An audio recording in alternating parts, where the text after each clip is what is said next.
This is Sarah Stewart Holland. And this is Beth Silvers. Thank you for joining us for Pantsuit Politics.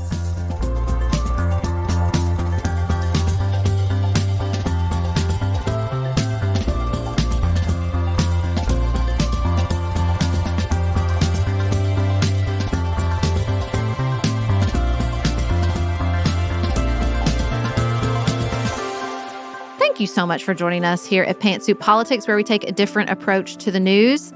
Today, we're going to talk. You're going to hear, we're going to wonder about why the economy is so good, but Americans are so sad and mad. And what that means for the 2024 election. Yes, we are going to talk about those poll numbers from the New York Times, don't worry. And then outside of politics, we're taking an amalgam. We're going to refuse to separate Halloween, Thanksgiving, and Christmas, and we're going to talk about them together and important areas of overlap in holiday management, holiday storage, holiday feelings. We got a lot for you to hear today at Pantsuit Politics. We got a lot all week, because if you are in Louisiana or Mississippi, we'll be speaking in both states this week. We'll be at Southeastern Louisiana University in Hammond, Louisiana on Thursday afternoon. We'll be speaking to the Diabetes Coalition of Mississippi Friday morning. Both of these events are open to the public. We would love to see you there. You can find more information in our show notes today. We also want to say this is a hard time for conversation in the world. If your organization is finding, particularly with the Israel-Hamas war, that you need help, we do in-person events and online events where we really try to allow space for people to feel heard. We try to give everyone actionable language and ideas to move forward. And when we're with an organization in person, it is not about our opinions. It is about helping people stay in relationship with each other through difficult things. So please reach out to Elise if we can be of service to you or your organization during this really difficult time. Up next, we're going to talk about numbers. We're going to talk about economic numbers. We're going to talk about poll numbers.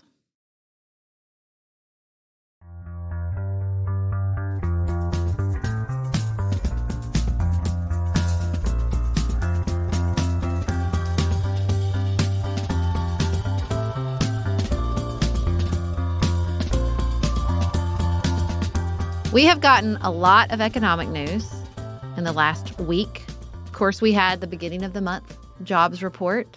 The Bureau of Labor and Statistics reported Friday that U.S. employers added only 150,000 jobs in October. Now, that's half the number added in September, and it's a little below expectations. And so you would ask yourself, why did the stock market respond so positively to this below expected jobs added to the economy? And it is because everything's a little bit weird right now. It's a little weird. It's the upside down. And the slowing of the labor market growth indicates that the raising of the interest rate is having the desired effect. Because if everything keeps growing all the time, that is going to lead to more inflation. And so we're looking for that delicate balance of unemployment where we would like it to be, which cannot be too low or too high. I know that we all wish there were just zero unemployment, but that is actually not what we wish.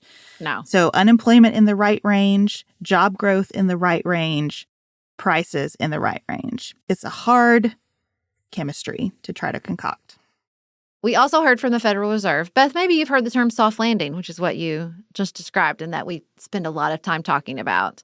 And, you know, the indication was that the Fed is getting close to wrapping up this tightening and that there would be smaller than expected borrowing from the Treasury. And so the bond market got a little relief. We talked about that on a few episodes, that, you know, the interest rate rises, the long-term bond yields fall in inverse to that. But the Fed announced they're going to leave rates unchanged. They're not going to raise rates. Jerome Powell said, we're seeing some positive indicators. Now, he is not a effusive man. That's not what you want in a Fed chair. He was not hyperbolic in any way, shape, or form. But bond markets responded positively. The yields on those long-term bonds dropped to their lowest level in 3 weeks. And we still have economic growth. The U.S. economy is growing at a whopping 4.9%. Beth, I remember during the Trump administration, we would talk about like well, we can't have 3% forever. Like, it's going to get into 2%. And here we are sitting at almost 5%. That's not a number I even had in my range of possibility as far as economic growth. And it has pros and cons, right? There Mhm. are aspects of that are extremely positive, especially when you think about the fact that we're still coming out of COVID. And I think that's why you don't see enthusiasm from Jerome Powell, even if he were an enthusiastic person, because it tells you we still have to watch for things overheating in a way that causes inflation to continue to rise. Well, and we're spending. Americans are spending. And I read a really interesting article from Canada that talked about some of the reason you see economic growth in the U.S. that is really an outlier. Like, seems like what is happening in the United States that the economy is doing this well. I'm using well in quotation marks because we're going to get to the fact that that's not how people feel about the economy, but that it's growing at such a high rate. And they pointed to two really interesting factors that I think Americans feel and understand, at least one of them. One big thing is that, and I think we've talked about this on the show before, that particularly in places like Britain and in Canada, they have adjustable rate mortgages at a much, much higher percentage than we do. And so when interest rates rise, that hits them hard. It hits them really, really hard in a way. We sign on 30-year mortgages. And if, it hits people who want to become homeowners hard in the United States, but it doesn't hit people who are already homeowners. I mean, I refinanced during the pandemic. Are you kidding me? Like, it's basically free money. And so I think that that's a big difference with the United States. And then also, the U.S. government has just been on a spending spree. All that once-in-a-lifetime legislation that we talk about a lot on the show, the infrastructure deal, the CHIPS Act, the Inflation Reduction Act, that's a lot of money being pumped into the United States economy. In addition to all the money that we did in the Recovery Acts that's still being spent, Right. That's still out there floating around that people are still making decisions about. Now, some of that is starting to come to an end, which is part of, I think, the tension between the feeling of like, are things going well or not? But there is still just a lot of money circulating in ways that I don't know that I've experienced before. Here's where we get to the weird part, okay? Because you sent me a piece from Jonathan Last at the Bulwark that's like, do we have some sort of like economic delusion? What's going on here? Because, I'm 42. For most of my life, I grew up sort of post-Clinton presidency where the famous phrase, what was the famous phrase? It's the economy, stupid. When the economy was doing well, Americans were happy. I've talked a lot before about that moment. It was like a month after 9/11.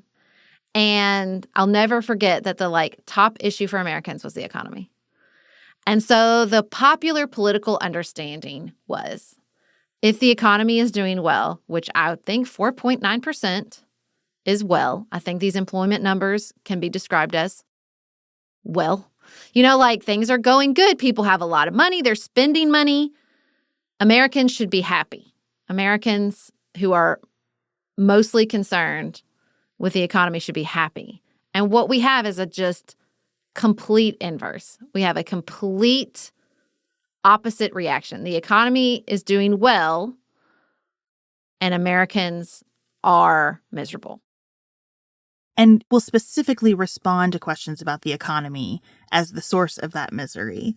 That we have this real gap in perception versus what the numbers say are happening. Even when you ask people pretty specifically what's going on, their responses do not match what we measure is happening, which tells you that there is a lot behind that maybe we don't have measurements to capture. Yeah, and it's like the measurements we've used are broken. So in that article, he talks about two things. He talks about the National Federation of Independent Businesses, which polls small business owners. And they measure the hard indicators like sales, profits, job openings, capital expenditures, and then the soft indicators, which are surveys. How do you actually feel? And it's just a chasm. Usually those numbers track, right? The small business owners feel good when those hard indicators are going well. Well, post-COVID, this chasm opened up. And you look at this graph and the hard indicators are going great. And the soft indicators, the attitude of these small business owners is completely detached from the indicators of their bottom line. Then you have this other measurement from, I think it was the University of Michigan, about consumer sentiment. Again, chasm opening up. Used to be dependable. If Americans were spending, consumer sentiment was positive. Well, now we're spending, but we're unhappy. We're so sad about the economy. And it's not even these like small indicators. It's these big polls. Americans report less confidence than they did at the start of the COVID pandemic. They feel about the economy like they did during the depths of the Great Recession, despite the fact that real median net worth for U.S. households is up like almost 40%. On an inflation-adjusted basis. Yes. So we have all this money. Everything's going well. And people are so mad and sad and pissed off. And it is easy to read about this and look at this information and think, well, what is wrong with all of us? Mm-hmm. I don't feel that way, though, because I feel like a bunch of things are happening here. Beginning with the fact that we are affected by the experience of COVID. I sit on committees and am still stunned by the fact that every meeting, COVID comes up in some form. It's just mentally very present. And I think the fact that it's still so present for people, even as we're so fatigued by it and don't want to talk about it anymore and are sick to death of it, combined with the fact that some of those COVID dollars are starting to dry up, some of the relief that we provided around COVID is going away. The fact that student loan payments are resuming, interest is accruing again, that some of the relief funding that was available for a couple of years is not going to be available going forward. Your mental space is not, oh my gosh, there's been so much money out there and look at how all these indicators are trending. It's, yikes, I'm not out of this period yet. And I see that the world is moving on and I'm not sure that we can sustain with the world moving on. And I'm trying to play with my understanding of the world and how it's changed. There's a part of me that's like, James Carville is still right. Maybe it's not that it's the economy stupid. Maybe it's that it's the prices stupid. And what really put it together for me, I was listening to The Economist this morning, and there was a report on changes in behavior post-COVID and how in countries that had an easier time managing it, you're seeing a return to pre-COVID levels in the retail and services space. But in New Zealand, that they're going back to the hair salon, they're traveling more. But that the numbers, despite all this reporting we hear about people flooding back to airports and people traveling and all that stuff, that in countries like the United States or in places in Europe, probably China, I think you'll see this, you haven't seen a return. And they were calling it the hermit era. People have gotten more comfortable staying home and staying secluded, and even subconsciously maybe a fear that they can't quite shake off of going out and doing those things. Okay, well, if you're in a hermit era, right, what's going to play on your psyche the most? It's prices, and they are very high. This was in an article I read. A pound of bacon costs an average of $7.08 in the U.S., 21% more than when Biden took office. The price of coffee beans has risen 33%.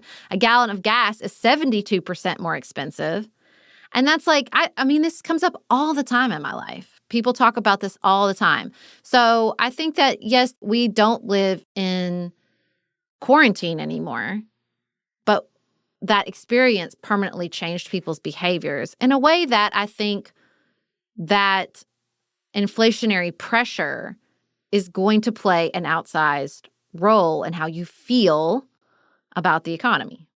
And I think reinforcing that hermit era is the fact that when you go out, you are often having experiences that were not as good as the experiences you had before the pandemic. So many service industries are having a very difficult time hiring anyone, which means that when you go in, it's slow or the service isn't great or the facility isn't as nice as it used to be. We get more takeout now than we did before the pandemic because we just see that the places are struggling. They're struggling to hire enough people to make dining in a great experience. And so I think some of those factors, like I'm not avoiding public spaces by any means at this point in my life because of concerns about communicable disease.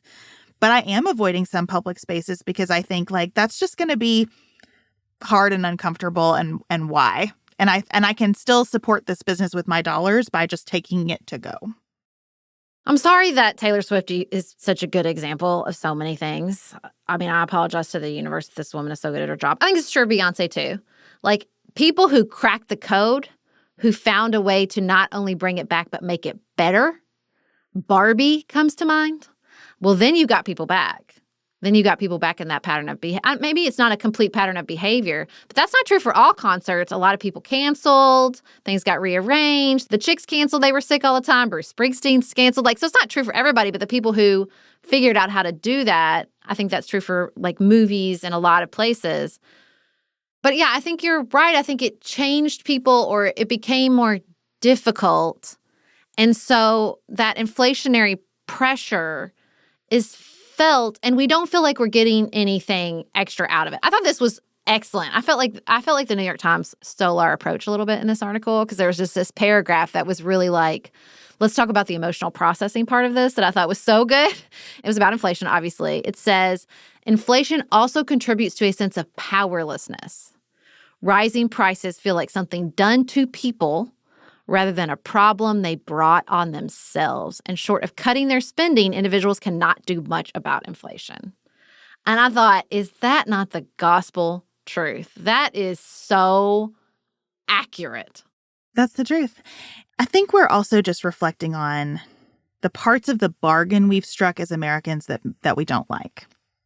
I was sitting with a friend at a church meeting on Sunday, and there was some discussion about needing more volunteers, which is a perpetual issue for everybody everywhere, right? If you try to do something good in the world, you need more people to help. And my friend leaned over to me and said, don't you think that some of this is just COVID? Like, people did less during COVID. They liked doing less. They liked it. And where you can cut out doing more, a lot of people are cutting out doing more. And there aren't many places where we feel like we can cut out doing more, because we are so culturally ingrained to our strong work ethic. Our businesses are constantly asking for that strong work ethic. We, as parents, have a sense that we must be doing everything for the kids all the time, even worse after COVID, because we're making up to them for what we feel they lost during that period. And so sometimes when I read stories about how unhappy everybody is with the economy, I think, well, I don't know that this is about prices or the stock market at all, as much as it's about I don't like things in my life. I don't like that I don't have time to hang out with friends. I don't like that I feel I should be exercising more, but I can't figure out that with my work schedule. I don't like that the prices are higher and I can't do anything about it. I don't like that the country is spending all this money and I'm aware of all this spending, but I don't see the results in my life. I don't like that every time I'm trying to help an organization, all I hear is that everything needs more money. Yeah. Even when you sit and agree with all the priorities that are being discussed in a nonprofit meeting or a school board meeting or a church meeting, just hearing well, we need more everywhere is kind of demoralizing.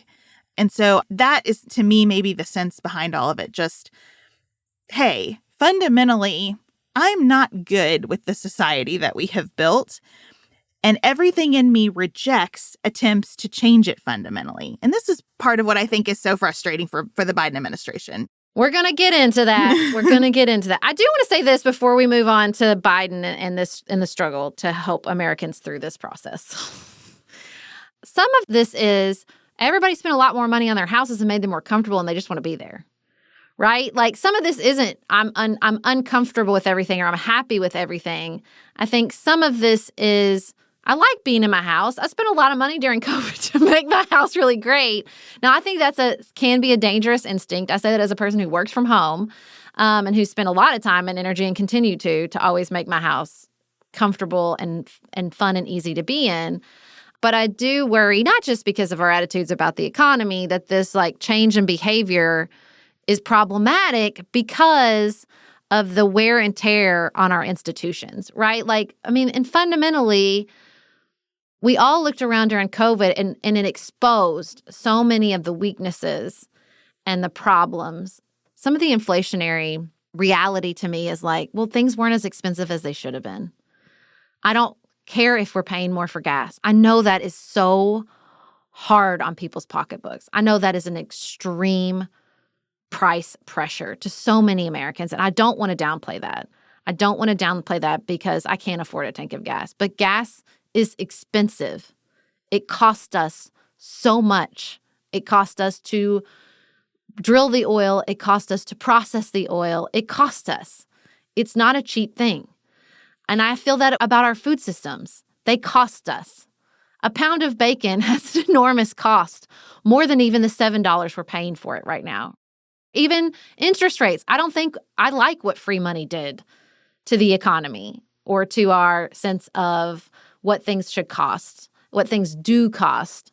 And so there's a part of me that's like, I think the shift of thinking about it as inflation and more thinking about it as investment could be a helpful way to not only think about it as Americans, but maybe even help the Biden administration talk about it. I think that's true for those of us who can afford the investment. Mm-hmm. It's unclear to me when I look at polling averages who's responding to these polls. The polls reflect what I hear in my communities. But there are different literal and metaphorical classes of problems associated with high prices. And it is unclear to me how much these polls reflect people who cannot afford the tank of gas as things stand. I see in measurements of the success of pandemic-era programs that we meaningfully reduced poverty. But meaningfully reducing poverty in the aggregate and on average doesn't reflect everyone's experience. And I can imagine that that meaningful reduction in poverty doesn't feel as meaningful because of rising prices. So it's just hard to get out of my own experience in talking about these issues. It resonates completely with me to say there are some things that we just need to invest in. And there are some fundamental shifts that have to happen. But I don't want to lose sight of the fact that what is annoying for me, or what is even concerning for me when I look towards things like retirement, is not the same for everyone. This sunk in a little bit over the weekend. I spent a day with my mom and aunt, and we were talking about mortgage rates. And they both remembered the mortgage rates on their very first homes. And those rates were much higher than the rates today. Much, much higher. They would have been delighted to get what you can get today for a new mortgage. So it told me two things. One, that some of this is a matter of expectation and perspective, and we have been living very, very low rates for so long that our expectations have shifted. The window has adjusted, right? But the other is just, we cannot discount how emotional it is. For my mom to remember, 40 years later, what the mortgage rate on her first home was, it's deeply personal. And I think that's why the politics of it are so complicated. So let's talk about that. Let's talk about that poll from the New York Times and what these economic numbers seem to mean for Biden's reelection chances.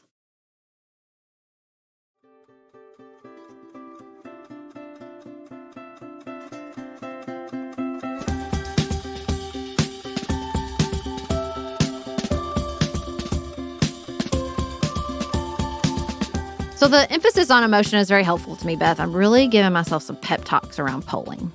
Maybe it's just because I just saw Mean Girls, and my favorite line in that musical is, when you're feeling attacked, that's a feeling, not a fact. That I thought, okay, here is the pep talk I'm going to give myself about polls. Polls are excellent data about how people feel. They are not excellent data about who's going to win the election, especially not a year out. But the how people feel part is important, and we should pay attention to that. And so that's what I'm trying to do. Instead of just kind of being like, it's so far away, I'm not going to pay attention to polls, I'm going to ignore them. I'm trying to say, what does this say about how people feel? And I do think these polls are very relevant to our discussion about the economy.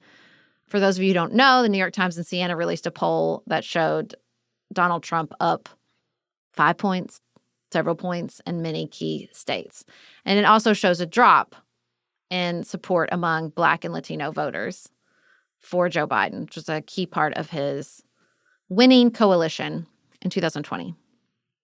And when you scratch at the polls, what you see is a lot of economic emotion surrounding those polls. Nate Cohen wrote something about this poll, and he said it shows voters' frustration. It doesn't mean they love Donald Trump, they want to vote for Donald Trump. They're trying to express their frustration by saying, I'll vote for anybody right now. I'm so mad about this economic situation. And that plays out to what you were saying. That means something different for different people. That could be inflation among Black voters. It could be with Latino voters, this, change in the job market and industry in rural areas, particularly around fossil fuels. So it can mean a lot of different things. But what that's showing us is there's a high feeling of frustration with the economy and therefore with Joe Biden. And I think, unfortunately, our political class analyzes Black voters versus Latino voters versus white, college-educated, non-college, better than they analyze economic brackets. There are many wealthy Black voters in the Cincinnati suburbs who I think feel differently about this than very urban, poor Black voters. And so I'm trying to do a better job for myself, like stepping back to say which sorting mechanism might give us a clearer picture of what's going on so that we can better message to target address the very real concerns here. I also see in these polls a reflection of the fact that I think for the average person who is not following news and politics constantly, there is just are you kidding me sense that this election is likely to be Biden versus Trump. I just think people are in a state of disbelief. And I know that time is getting short for that to shift, but it doesn't feel like it's getting short. November 2024 feels like a really long time from now to most people. And so I think if you're being polled on something like Biden versus Trump and you just want to blow off some steam about the way things are, and in the back of your mind, you think, it can't be Biden versus Trump, can it? I don't know what you're trying to say, but I can imagine you're trying to say a number of things other than we want Donald Trump to win the Electoral College by upwards of 300 votes. Yeah. I think David Leonhardt did a really good thing. And he was talking about what I mentioned before, that America doesn't invest in the way it used to in research and sort of future-oriented mindsets for a lot of different reasons. And Americans are worse off for it. It's not just the immediate economic impact of inflationary pressure that Americans are responding to. Our standard of living for a lot of Americans is lower. Our mortality rates are higher. People feel like they work harder, they don't make as much money, and they're dealing with massive problems like particularly drug addiction and overdose deaths that have gotten precipitously worse. Again, when you hear Oliver Anthony singing that song, that's why that song went viral. I work harder and it doesn't go as far. And they're not wrong about that, even with this current moment when people are flush with cash. When we have a lot of cash, people don't need it explained to them, and they shouldn't have to explain it, that cash doesn't go as far as it used to, and not just because of inflation. And so I think that sense of, distrust, it's something I think we talked about a long time ago. How do you convince people these institutions are struggling and we have to pour money and our time? Back to even your volunteering question. We have to leave our houses and go get uncomfortable and invest and take some risk if we want to turn this around. Because what is the alternative? I read this sort of list of Zoomer attitudes from a Zoomer. It was like an interview in Jonathan Haidt's newsletter. And it was like, marriage is a waste of time. Religion is a joke. Being an American is embarrassing. Work, I want to quiet quit. Community, I can just hang out with my online friends. Then what are we doing? Okay. So we're just, our primary identity is consumers. Well, that's why people are pissed off, because that's not even a great identity right now because everything's so expensive. So, I think if I'm Joe Biden and I say we're still in the long, hard work of restoring the soul of America, that doesn't happen in 4 years. It takes an enormous amount of investment, and it takes a belief and a faith that we can do it, that there is a future for America. I believe there is a future for America. I think Joe Biden believes there's a future for America. But that's a tough message coming from an 80-year-old.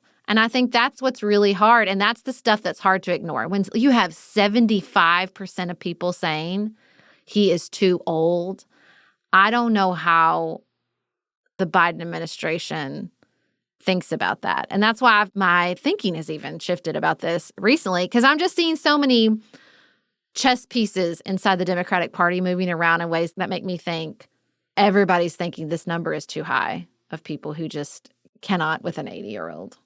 They want to can, but they cannot. I have such a hard time with this because the most rational case I can make to myself about the next election right now, and again, I am aware this is a case that is compelling to exactly no one. This is just me and the way that I think about things, and I have definitively learned in our 8 years of podcasting that I am usually alone. The most rational case that I can make to myself about the next election is that the conditions of the world necessitate continuity. Yeah. That it is not even about Joe Biden as much as it is about the administration. That this is not a time, even in the next year, it will not be a time when we need hundreds of consequential, high-level positions to turn over, that we need months for people to be confirmed to those positions, that they need months to get up to speed on some of the hardest things that have happened in recent memory across the globe. So, in my mind, stability is the right vote, even if I don't love everything that comes with it. And I think that case is so hard because of his age, because you kind of feel like you're taking an awfully big risk in the interest of stability. Right. That's tough. That is really, really tough. And that's where I think, just personally, I wish that a lot of the energy and effort that is being spent right now by the Democratic Party to tell us all that no, Joe Biden will be fine, would be invested in Vice President Harris. I know that it is an uphill climb for her, but she polls better than he does now. And I think that if people would get good and mad on her behalf, it would connect with a lot of people. All those profiles that came out of her a few weeks ago, I have never felt so defensive of anyone, because it seemed to me that she was sitting down with reporters who spent their precious time with the Vice President of the United States saying, "Why do you think people don't like you?" Ugh. And it was offensive. And that would connect with so many women. Yeah. Understand how many women have been in the position of hearing, like, God, why are you so fill in the blank? Why are you not enough this for people? Mm-hmm. And I kind of wish that there would be some confidence and some energy saying the Biden-Harris administration needs to continue now under the leadership of Vice President Harris with this running mate from this administration. We want to keep this going. We are doing good work and hard work, but we recognize that it's time for a transition in the leadership. I just want everyone to think outside the box. Look at all these economic indicators. Look at these polls. Look at all this traditional political understanding that's upside down, that Republicans are hawks, that the economy is good and people are happy. Like, okay, so let's just throw some shit at the wall, see what sticks. What if they came out and said Kamala's going to be the president, he's going to be the vice president, because we believe in continuity and stability and we want to transition to a new generation of leadership, but we think that Joe Biden, because then that sort of solves your lame duck problem, right? And I understand that in this particular moment in history, because of everything you just articulated, Joe Biden is not exactly anxious to announce to the world that he's a lame duck. Get it. Got it. Makes a lot of sense. It's scary out there. That's not what we want. So just say she's going to be president and he's going to be vice president. I don't care, but something is happening. Look, I've been the Democrat for a long time. I spent a lot of portion of my life working inside the Democratic Party. Gavin Newsom, Pritzker in Illinois, even Dean Phillips running. Something is going on. People are moving money around. Gavin Newsom went and met with Xi Jinping. He's debating DeSantis. Something is going on. And I don't know if it's just that everyone's looking at these poll numbers and thinking people do not want Trump and Biden. Because we're like, it's like this really weird game of chicken. The Republicans know that maybe, just maybe, the only person Donald Trump can beat is Joe Biden. And the Biden administration knows that maybe, just maybe, the only person Joe Biden can beat is Donald Trump. And so it's this weird, like, well, who's going to pull the trigger first to say, well, that's going to be our president? I do think electorally there is less risk for the Democrats to say, we're going to pick the next generation, and for Joe Biden to step back. But I think security-wise, politically, that's a much more difficult calculus. Weirdly, on the Republican side, electorally, it's not as easily a calculus for them because they have a base that's so invested in Donald Trump. It's so weird. But for the first time in months, and I have very little to go on except for my gut and my understanding of Democrats and their ability to move as one and keep a secret, I feel, since we're in a polling space here, a mathematical space with polling and economy, I feel like 20 to 35% less confident that Joe Biden's going to be the nominee than I did even a month ago. I feel very confused by which part of my brain is doing wishful thinking versus living in the real world. It's part of why I try not to look at these polls and blow them off. I want to be confronted with information that troubles me. Right. It troubles me, just to be really clear about something that probably doesn't need to be said, it troubles me that any poll would show a race tight with Donald Trump versus just about anyone. That troubles me. I need to confront the information that troubles me, though. So I was thinking this weekend about the same thing, like out of the box. I also thought about what if they just switched places. I thought about what if the Republican field so goes down in the early contest that Trump becomes inevitable and they put Nikki Haley on the Democratic ticket. What if the Democrats did the unity ticket concept? Because I do think Nikki Haley would bring in the kind of tent that Democrats need to win the Electoral College. Now, this is all so hard, right? Because turning out the Democratic base is so different from winning a swing state. And that's a problem that Republicans don't really have to confront in the same way. That's why they lose. It's not that they don't have to confront it. It's just they refuse to. And that's why they keep losing the popular vote. That's why they lose the popular vote and still stay extremely competitive in the Electoral College and have a slight advantage some years in the Senate and are able to win the House. I'm glad I don't have to make the decision about any of this. As a voter, I do feel myself thinking the entire country seems to be rejecting what is the most probable outcome at this moment, and that's bad for us. Yeah. That is collectively bad for us and bad for the American experiment.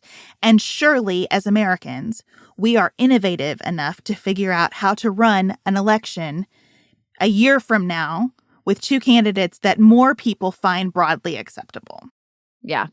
Well, and not to just fully connect this analysis and to turn it into a flat circle of confusion, but like maybe it's not just the economics influencing the electoral prospects, but the electoral prospects influencing the way people feel about the world, aka the economy. Like maybe there's just this sense of like, yeah, you're telling me things are going to be fine, but I don't feel that. Like my family group text somebody sent that like dumb restaurant sign that people just fill in. It was like, has anybody tried unplugging and plugging the United States back in again? And like, you know, I just want to say like, I struggle because I see and feel the malaise and also fundamentally Reject it. Do not agree with it. Yeah. I reject it. Yeah. I reject it. I think that there are many things going right in America. I don't think we need to unplug it and plug it back in. I think we will survive 2024, even if it is Biden and Trump. I think sometimes you have to hit rock bottom. And baby, that is our rock bottom electorally so that we have a brash, exciting, wonderful new generation of leaders. Maybe that's it, right? I also believe that Trump is showing up in the polls the way he is because people forgot what Donald Trump is like. And in a weird way, it's like this criminal and civil liability is like making that possible. I don't know. It's like super weird that him being held responsible in this fundamental way is like kind of keeping him out of people's peripheral vision news-wise. I don't think that will remain the same though, right? I don't think that will continue. Even if we don't get a verdict in Georgia, that is going to be a televised trial. He will absolutely violate some court order and talk out of turn. He's also off his game and, saying weird things and misspeaking. He's grumpy. He's angry. That will reveal itself to people as the election gets more coverage and it gets more in more people's faces. I agree with the analysis in the New York Times this morning that there is an anti-MAGA majority. I think it will grow the more coverage he gets in 2024. Now, I don't know if that's wishful thinking or me comforting myself, but I do believe a lot of that to be fundamentally true. Well, I think Mike Johnson is quite bad for Donald Trump, too, because Mike Johnson as the speaker is this very extreme person in ways that the broad majority of Americans disagree with. And I think that the more that reveals itself, the worse it is for Trump. But the problem on the Biden side of things is that his age only goes one direction. Yeah. But so does Trump's. So does Trump's. But Joe Biden is not going to be or seem younger a year from now. And there's nothing he can do about that. And that stinks. Yeah. It also stinks that he ran saying, I want to help get things back to normal. But a lot of components of normal are hard after abnormal. It is hard to have interest rates that are more normal after we lived on near zero for so long. It is hard for people to go back to the office after they stayed at home for a while. It is hard to have a president who doesn't communicate a lot after a president who was in our faces 24/7. He has normalized that use of the bully pulpit back to where it was, and people say, well, he seems meek, or he seems weak, or I don't think he has the energy for the position. And a lot of that is because he's doing what he said he would do. And where he's been transformational, it's in ways that people don't feel the benefits of yet, but they do feel the burdens of, or at least the psychological concern about. All of those reasons are the reasons that I would give Joe Biden a very high grade as a one-term president, as somebody who came in and said, I'm just going to do the hard stuff and set it up for next time. And I'm going to take the fallout and do the hard stuff. Watching his popularity decline after he announced that he would run again, and watching how many people use a lot of words to, in effect, say, I just think he's too old. I don't know what he does on the other side of this. And that is no disrespect to him as a person or as a president. I'm just trying to really contend with, the facts as they exist. Yeah, it's so impossibly unfair. He's doing an exceptional job with this conflict. I know that many progressives are furious with him about his support for Israel.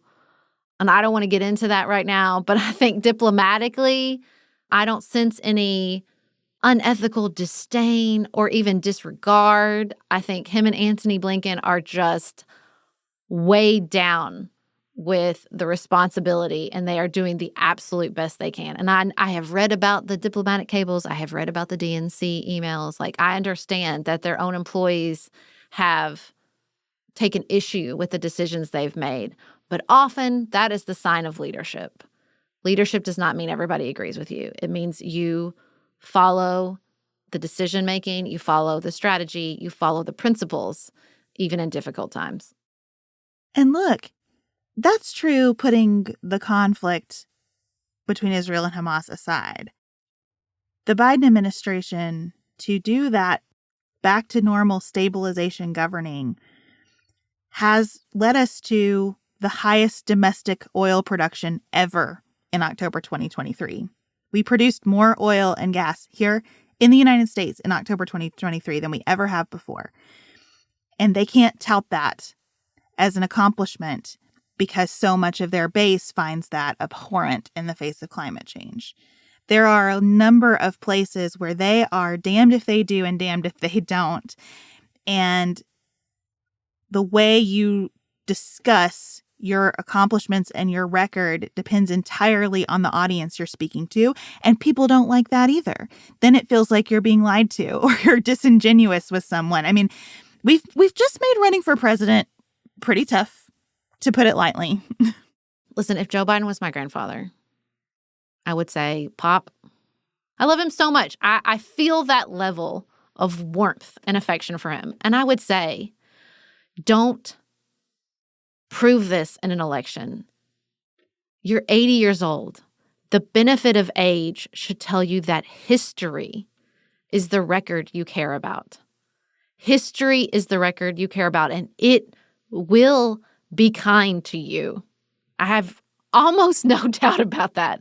If nothing else happens, if he messes up from this point forward, I do think history will speak kindly of even one term from Joseph Biden. And I don't know. I wish he could see that. I wish he could see that. I don't think he's blind. I don't think he is unself-aware. I think he rightfully tells himself everything you said about stability, everything he knows. He is talking to Netanyahu 3 times a week. He's dealing with Zelensky still. He's worried about I can get there. I'm not unsympathetic. I can't fathom the pressure he feels, knowing that I am old and that's why I'm doing such a good job at this and no one seems to care. I get it. I get it. Well, and also, I listen to a lot of Bulwark commentary, and they would say this whole conversation is fantasy. It's going to be Joe Biden. It's too late to make a change. So everybody's got to go all in on Joe Biden because the most important thing is not reelecting Donald Trump. And I agree with that, too. Yep. I agree with that, too. The piece I would bring in that I think would also be very present in my mind if I were President Biden or his daughter or granddaughter is that if he gets out, I do think because Democrats have not rallied around Vice President Harris the way that I think would have been prudent, that it will be an open race. Yeah. And that is something that gets tough. It gets tough with the money and the timing and the calendar where we are.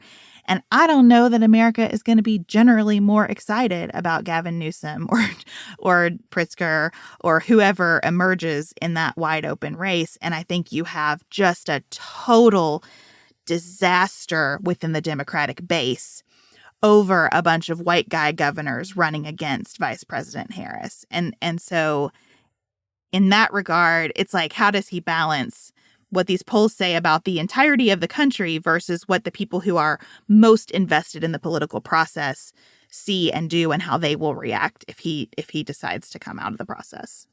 Yeah, it's just hard. And I just kind of want to be like, just think outside the box. I respect the Bulwark, but everything is in the upside down. I don't think you can say this is a fantasy land. Well, yeah, look at the economic numbers. We live in some sort of weird disconnect fantasy land in lots of ways. And I am really learning that so many things I learned and understood to be political realities are no longer true. I mean, hell, we had 2 popes for a while. Why can't we have a president as a vice president, right? That was weird, but we did it. I think we just have to understand and respect that the world is different. That is a thing we have not accepted with the economy, and that's why we're all so angry all the time. And I think the sooner the political class, and that's what makes me think some of the political class is figuring this out, because these chess pieces moving, people writing checks to the mayors of South Carolina as the governors of Illinois, tells me that some people think, yeah, the political reality is different now and the rules are different, because the political reality and the rules before, you would never, ever do that, ever. And so I don't know. Well, and I keep thinking about Mike Johnson's ascension to Speaker of the House because it's just a genuinely remarkable thing. I do wonder if we are in a climate where you think less about a campaign and more like a product launch, and where it would be an advantage for someone to pop up at the last minute. That's clearly the no labels calculus. They have floated out there for a while. Perhaps we'll have somebody get in late. And if you think that that's a strategy that could, in any universe, be successful, you're thinking about that like a product launch. And that might be right. Today, that might be closer than months and months of Iowa State Fair and New Hampshire door-to-door and then South Carolina and then Super Tuesday. Maybe that's right. I mean, I don't know. I feel a real sense of humility about this upcoming election because of everything that we've learned over the past couple of years. Well, and so maybe our posture is the posture we take at Godly Play. I wonder. And we say, I wonder. I wonder. I wonder. That's the posture I'm going to try to take around polling. I wonder. Mm-hmm. I would like to see Americans adopt that posture around the economy. I wonder. So continue to wonder with us here at Pantsuit Politics. Let's keep wondering together is how we conclude. A different approach to the news where we keep wondering together. Next up, we're going to talk about what's on our mind outside politics.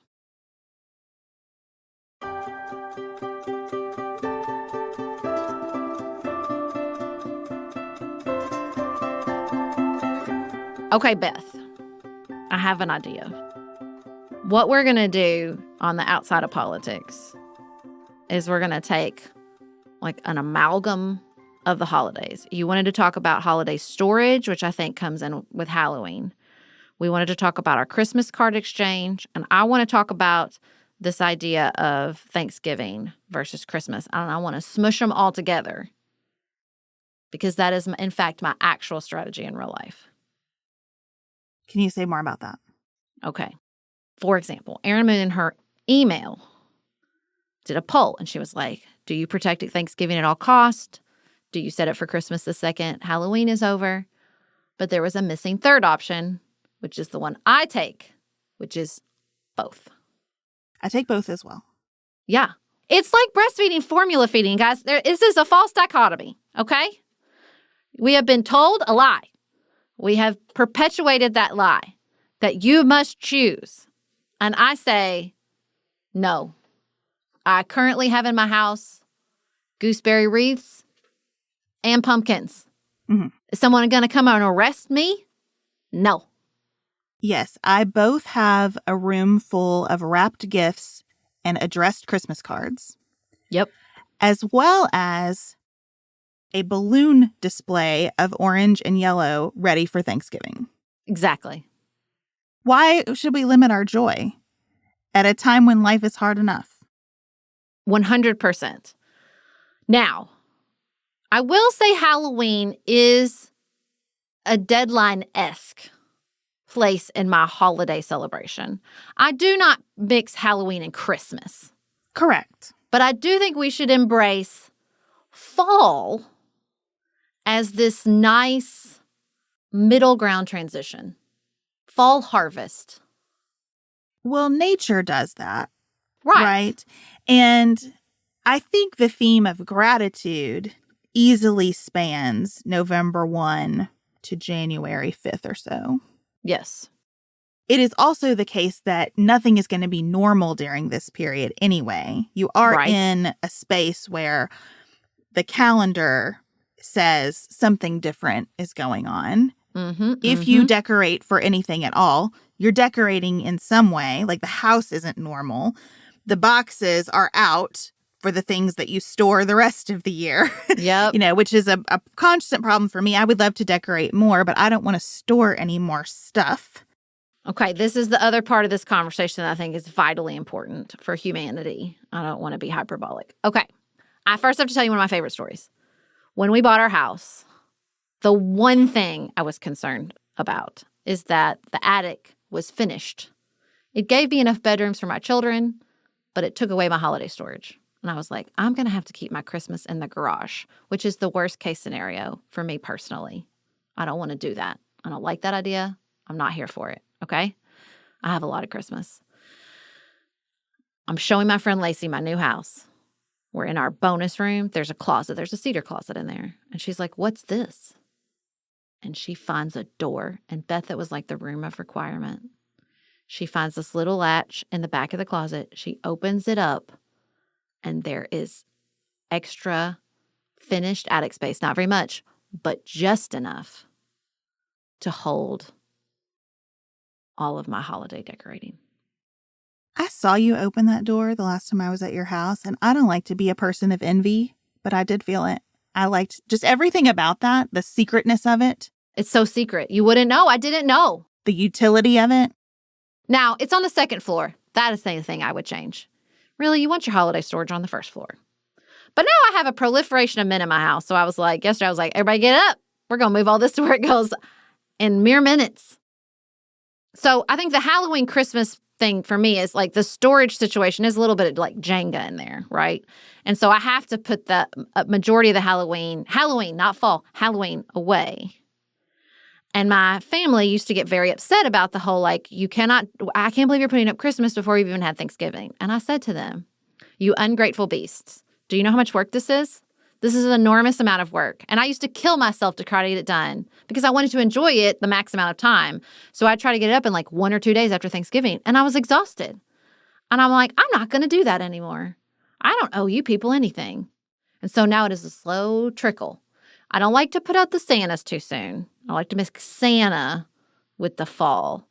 But like the cedar, the garlands, the gooseberries, they can coexist. They can coexist. I think they can coexist. It's a slow trickle. I've been thinking about whether I want to go ahead and get my tree out and not decorate it, but just I do that out. Mm-hmm. We have this calendar from church that suggests something that everyone should name that they're grateful for every day. It's a really fun list. It's things like a song that you're grateful for, a book that you're grateful for. Okay, I'm going to need you to send me that list. Yeah, because it's a good my list. current practice, I'm trying to do unexpected joys and gratitudes. Yeah, this would be a good prompt for you. I'll do that. And Ellen picked up the calendar and she said, oh, this is really fun.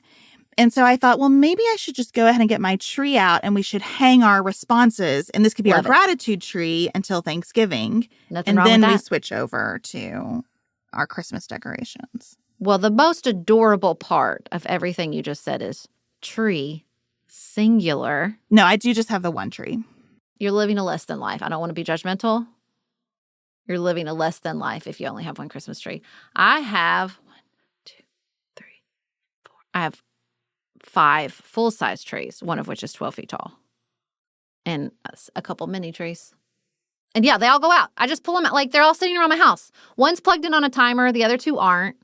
But they're not. Now, one of those will be a real tree, so it's not out. You can't put a real tree up at the beginning of November. It will die and catch your house on fire. But other, like the regular size artificial trees, they're up. Listen, I like a tree with just lights on it. Why shouldn't I have a few weeks with a tree with just lights on it? I love that whole journey for you. I have no judgment about it. And I also am not inspired to go get more trees for my house. You don't I'm even happy just with my want situation. Just a one tree upstairs. You have 3 family rooms. What if you watch a Christmas movie and tragically there is not a Christmas tree in the room you're watching the Christmas movie in? Somehow I muddle through. I don't know. I feel the holiday spirit. I don't know about that. I don't know about it. I'm worried. I'm worried and concerned. I really enjoy just our one tree. I used to want to have more trees because there was a family in my hometown that had a tree in every room and they were decorated thematically and I loved it. Yes. And now that I am the responsible party on that, I'm a pass. And I just enjoy my one tree. Well, and I will tell you this. Now, I have a situation that I've had to really strategize around this year. Storage-wise, decorating-wise, I buy ornaments as souvenirs. What's happening is they're really adding up on me, guys. Because I don't even limit myself on a trip. It's not like I bring like one ornament back. If I see an ornament and I like it and I'm out of town, it counts. See what I'm saying? Because ornaments are not expensive. You talk about like a little $5 here, and then all of a sudden you come back from a trip and you have like 5 ornaments. And you're like, that's going to add up. And it has. It has added up over time. And I used to put everything, including my sentimental ornaments, on a real tree, and it's not up for the job. Real trees are beautiful. They don't hold ornaments as well as artificial trees. It's just the truth. Don't DM me. And so I'm like having to break them up into themes. It's a good thing I have all these other trees to spread them around on. Didn't I solve this problem for you, though? You did. I did share this idea. It's very good. Okay. I said instead of getting ornaments on your trips, get a bookmark. I love having a bookmark from places I've visited. They're very small. Again, they are cheap. They do not take up much space in your suitcase at all. Because I love a mug, but they take up a lot of space. And you can always buy an ornament from like a tiny, tiny shop. Yes. You know what I mean? And I like being in the tiny, tiny shop and buying something. It's a good idea you've had. I've also thought about going back to charm bracelets. I have the most amazing charm bracelet from high school, college, in my early 20s. Like, because charms are easy peasy, teeny tiny. But I don't wear the bracelet. I'm a podcaster. I can't wear a loud bracelet. So that's a fundamental flaw with my charm bracelet plan. But I do really like the bookmark plan. And now we have gone very far afield from holidays, decorating, and storage. But that's okay. This is the risk of smushing multiple ideas together. That's right. Just got to smush them. But listen, you got to talk about all these ideas together because it matters, this sort of Halloween, Thanksgiving, Christmas. And the other place where this really set me free is when I thought about the fact that, like, in Europe, because they don't celebrate Thanksgiving, they get a bunch more Christmas. And I was like, I will not be denied. I will not be denied extra additional weeks of Christmas. So I put stuff up in beginning of November, and it does not come down till epiphany mid-January because I just love it. I love it so much. Can I tell you about one more thing related to this amalgam? Because I feel like part of what I do poorly is think about Advent. I think about Thanksgiving. I think about Christmas. I struggle thinking about Advent beyond like the Advent calendars, which I make sure I get for my people. So I've decided 2 things this year. The first thing is I want to think about the Christmas cards or the holiday cards, because I do receive cards that are not Christmas cards. But the holiday cards I want to think of as a piece of Advent. Okay. I like where this Just is going mentally, already. I want to make that turn to like, this is part of the waiting. Here are pieces of my people coming in, but we are not really celebrating yet. And I think that would be a nice shift. And I would like to reflect more on my cards. I'm trying to think about how I'm going to display them differently so I can really spend time like meditating on the cards as they come. The other thing that I'm doing this year for myself as an Advent calendar, because the truth is, I don't want 25 of any one thing. There's just not a thing I like enough to want 25 of it. Well, they're not all like that. I know, but I don't really want 25 little things. I just don't. Okay. So I'm making myself a poetry Advent calendar. I saw that and I do love that idea. I saw it on Instagram when he posted it. Yes, a bunch of our listeners have sent me poems. So now I've got poems that I've never read before. I'm trying not to read them as they come in. I'm just copy pasting them into my calendar. It's very hard. I want to read them immediately, but I'm not because I'm saving them.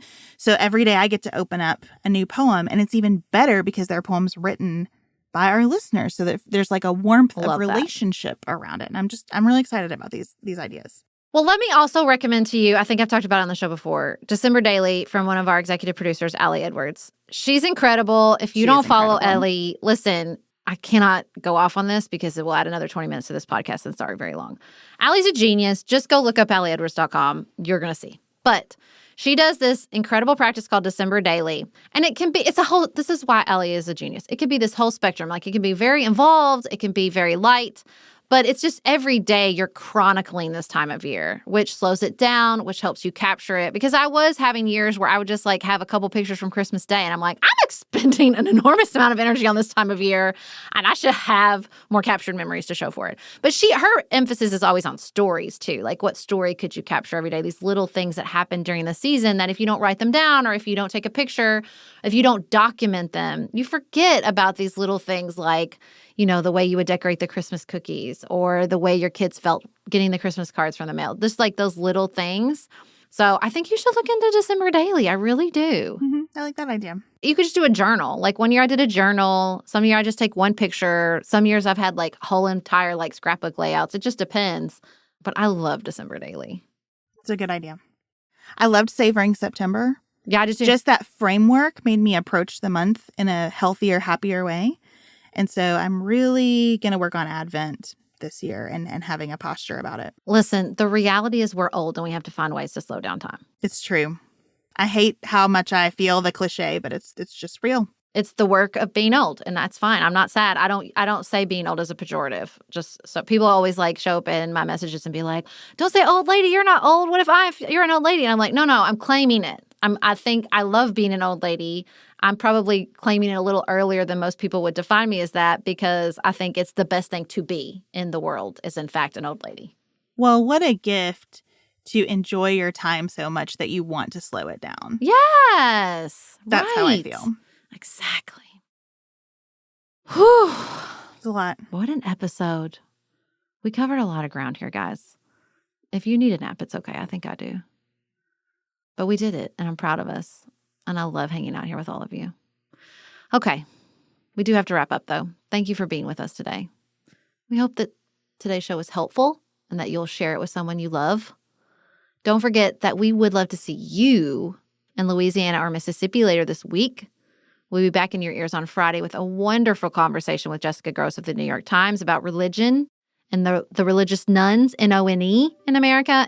And we're sharing a conversation with Vanessa Zoltan about her book, Praying with Jane Eyre, and continuing that conversation about the role of religion or the absence of religion in our lives. So can't wait to share that episode with all of you.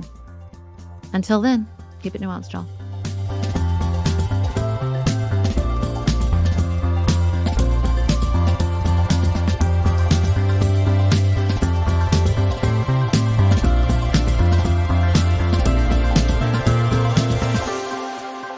Pantsuit Politics is produced by Studio D Podcast Production. Elise Knapp is our managing director. Maggie Penton is our director of community engagement.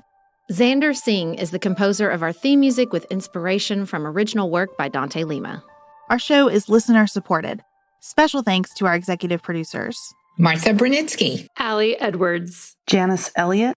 Sarah Greenup. Julie Haller. Tiffany Hassler. Emily Holiday. Katie Johnson. Katina Zuganellis-Kasling. Barry Kaufman. Molly Kors. Catherine Vollmer. Lori Ladow. Lily McClure. Linda Daniel. Emily Neasley. The Hutchins. Tracy Putoff. Sarah Ralph. Jeremy Sequoia. Katie Steigers. Karen True. Annika Uvaline. Nick and Elisa Valelli. Amy Whited. Emily Helen Olson. Lee Shea McDonough. Morgan McHugh. Jen Ross. Sabrina Drago. Becca Dorval. Christina Quartararo. The Adair family. Jeff Davis, Melinda Johnston, Michelle Wood, Nicole Berkless, Paula Bremer, and Tim Miller. We don't need my take on takeout. I was gonna say, you should have Mai Tai takeout. It's excellent. It works out really Well, well. I think there are. It does depend on the food. Yeah. That's true. It's not like pizza's bad. Right. It's like depends on the food. But like Mexican is terrible as takeout. No, you can't take out Mexican. That's true. You can put this all in the outtakes, guys.